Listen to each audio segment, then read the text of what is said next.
Hello friends, welcome to Buried Truths, where the dust of time is swept away and history's deepest secrets rise to the surface. Let's view the video.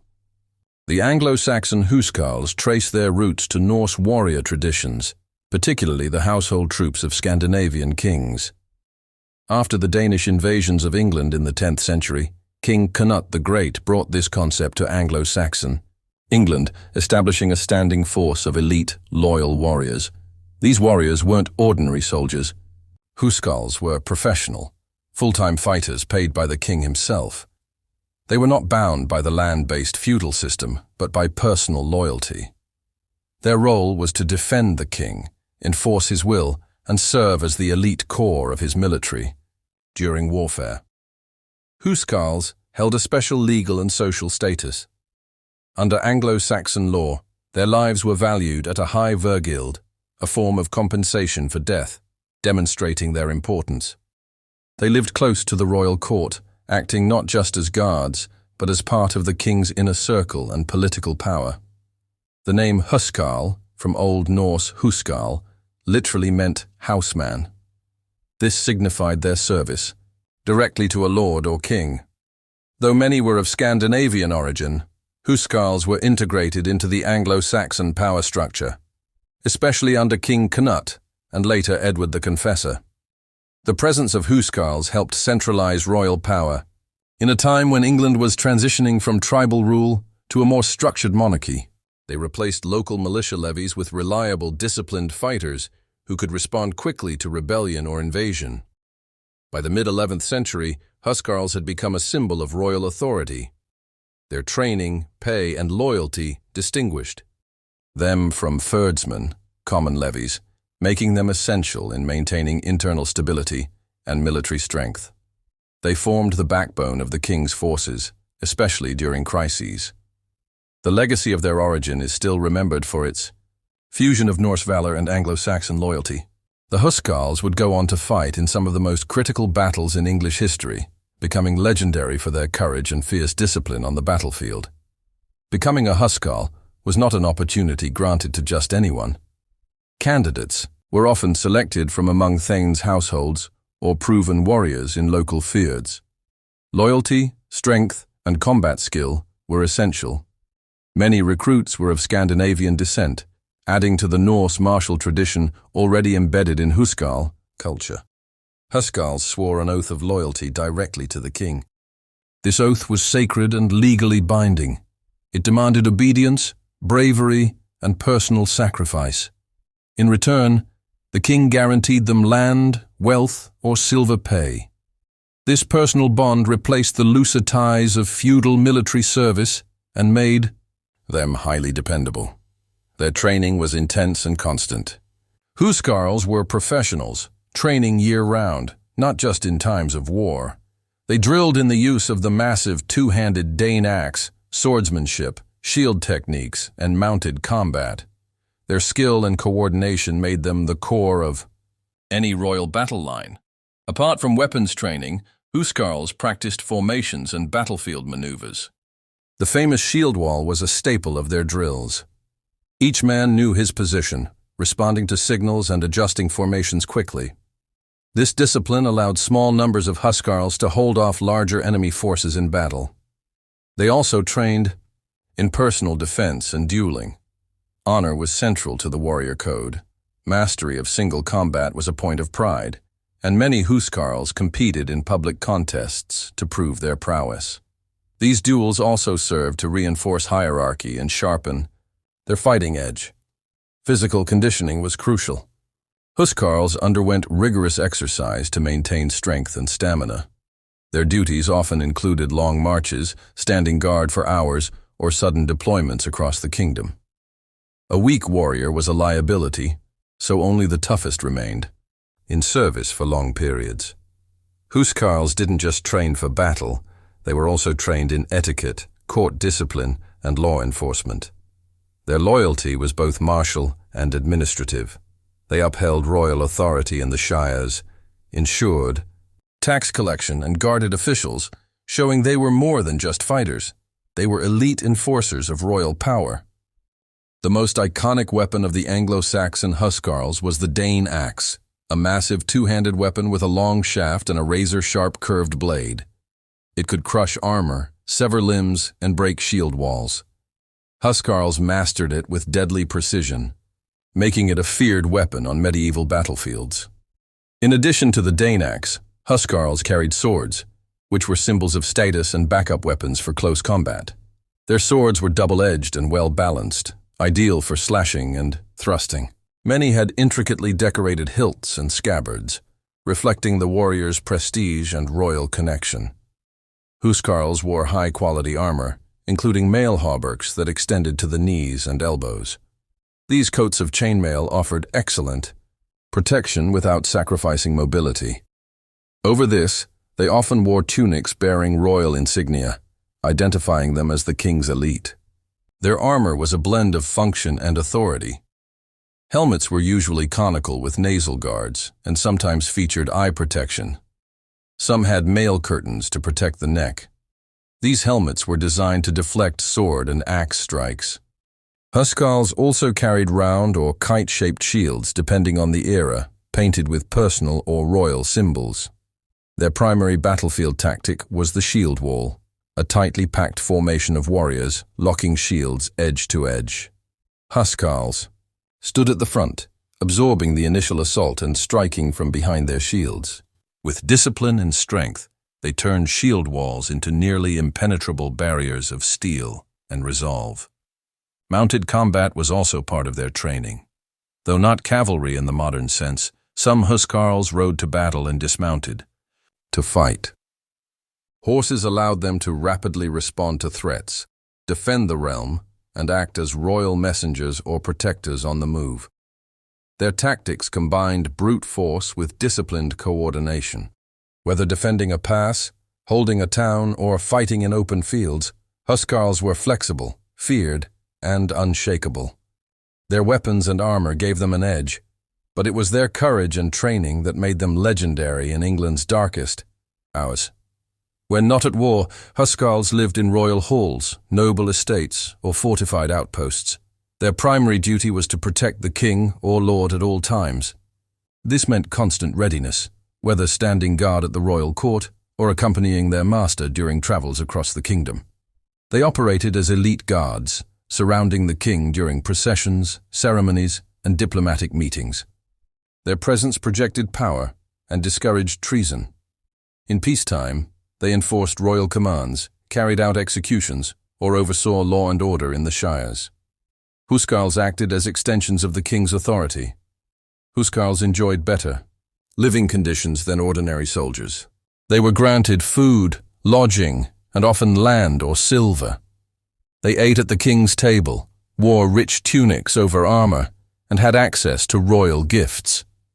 Their elite status made them respected, and sometimes envied, within the broader Anglo-Saxon hierarchy. Despite their prestige, discipline was strict. Any act of betrayal, cowardice, or dishonor brought severe punishment. Their oath to the king was sacred, and breaking it was seen as both a crime and a moral failing.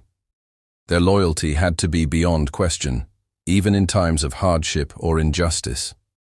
When, not on active duty, they trained daily, cleaned weapons, and maintained their gear.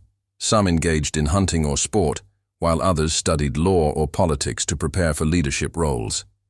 Huscarls were expected to be not only warriors, but also capable stewards of royal justice. Many Huscarls became thegns or held administrative roles. They collected taxes, settled disputes, and led local levies in the king's name. Their knowledge of warfare, law, and governance made them ideal enforcers of royal policy. Their military and civil duties were deeply intertwined in Anglo-Saxon society. Their daily lives balanced violence with service, wealth with humility, and independence with obedience. They were not mere bodyguards, but fully integrated agents of royal power, living symbols of loyalty, martial excellence, and the strength of the Anglo-Saxon throne. In peace or war, a Huscarl's duty never ended. The Anglo-Saxon Huscarls earned their legendary status through heroic performances in several key battles. Among these, the Battle of Asandun, 1016, stands out, where King Knut's Huscarls clashed with Edmund Ironside's forces. Their discipline and strength helped secure Knut's victory and solidify Danish rule over England. Another critical moment came in 1041, when Huscarls were sent to suppress unrest in Worcester. Their brutal efficiency shocked locals, reminding all of their role as enforcers of royal authority. Though controversial, it demonstrated how Huscarls were not just soldiers, but vital tools of political control. Perhaps the most famous battle involving Huscarls was the Battle of Stamford Bridge, 1066. King Harold Godwinson's Huscarls fought against his own brother Tostig and the Norwegian king Harald Hardrada. Despite facing a surprise Viking assault, the Huscarls helped secure a dramatic and bloody English victory. Only weeks later, Huscarls marched south to face William the Conqueror at the Battle of Hastings, 1066. Exhausted but loyal, they stood with Harold on Senlac Hill. Holding the center of the shield wall, they inflicted devastating casualties on the Norman cavalry during repeated charges. Their last stand at Hastings became legendary. When King Harold fell, many Huscarls refused to flee. They fought to the death around his body, using their great axes to repel wave after wave. Chroniclers described them as the bravest warriors England ever bred. Despite their defeat at Hastings, the Huscarls' role in these battles cemented their legacy. Their unwavering discipline, courage, and loyalty made them the backbone of the Anglo-Saxon military. Though William won the crown, he acknowledged their bravery by adopting some of their tactics and styles. The battles they fought in were turning points in English history. The Huscarls stood between their homeland and conquest, often sacrificing everything in the process. Through triumph and tragedy, they demonstrated what it meant to be warriors of honor, bound to their king until death. The Norman conquest of 1066 marked the beginning of the end for the Anglo-Saxon Huscarls. After the death of King Harold at Hastings, the backbone of the English army was shattered. Without a native king to serve, surviving Huscarls were left leaderless and politically orphaned. Some Huscarls fled north to regroup with remaining Anglo-Saxon nobles. Others joined resistance movements like Hereward the Wake's rebellion in the Fens. Despite their valor, these efforts were ultimately crushed. William's forces hunted down rebels and destroyed any organized opposition to his rule. Norman feudalism rapidly replaced the Anglo-Saxon military structure. The personal bond between king and Huscarl had no place in William's system, which was built around land-based vassalage. The role of the Huscarl, loyal, salaried, professional warrior, vanished as knights and barons filled the new power hierarchy. William viewed Huscarls with a mixture of respect and caution. He feared their discipline and loyalty to the old regime. Many were executed, exiled, or dispossessed. A few who swore loyalty were absorbed into Norman service but stripped of their previous status and identity. Some exiled Huscarls sought new masters abroad. Many traveled east and joined the Varangian Guard in Byzantium, where their reputation as elite axe-wielding warriors preceded them. There, they served new emperors with the same discipline once given to English kings. Within a generation, the term Huscarl faded from English records. Their homes, titles, and traditions were overwritten by Norman customs.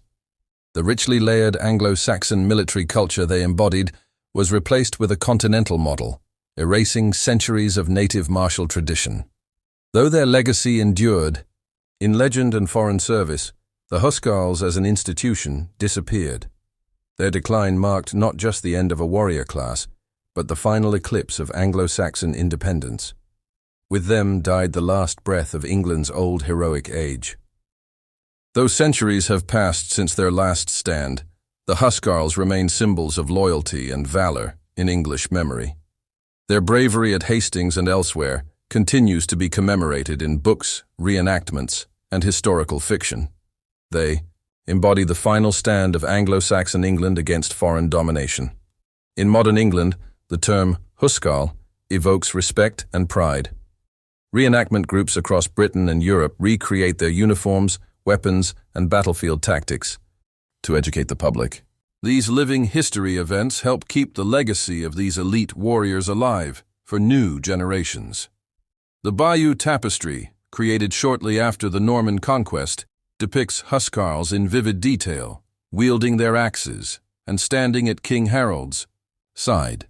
It's one of the few surviving visual records and serves as a lasting testament to their role and sacrifice in England's defining conflict. Museums like the British Museum and the Museum of London feature Huscarls in their Anglo-Saxon exhibitions. Recovered weapons, armor fragments, and burial goods offer insight into their world. These relics provide scholars and the public with tangible links to their disciplined and honorable lives. The Huscarl's role as a warrior bound by personal loyalty continues to inspire. In modern literature, games, and even military symbolism, echoes of the Huscarl can be found. They represent ideals of duty over glory and sacrifice over self, qualities admired across all eras. Some historians argue that the Huscarl's fall marks the end of a uniquely English warrior tradition. Their legacy is often contrasted with the rise of Norman chivalry and feudalism. As such, they stand as the last defenders of a native identity before foreign influence reshaped the realm. Today, the Anglo-Saxon Huscarls are remembered not just for their martial skill, but for what they represented: unshakable loyalty, national pride, and the will to defend one's homeland to the last breath. Their story continues to echo through time, a chapter of courage written in blood and steel. If you're passionate about uncovering the forgotten stories of our past, make sure to hit that subscribe button and turn on the notification bell. Don't forget to like the video if you're enjoying the journey so far. And stay tuned because there's so much more history waiting to be unearthed, right here on Buried Truths.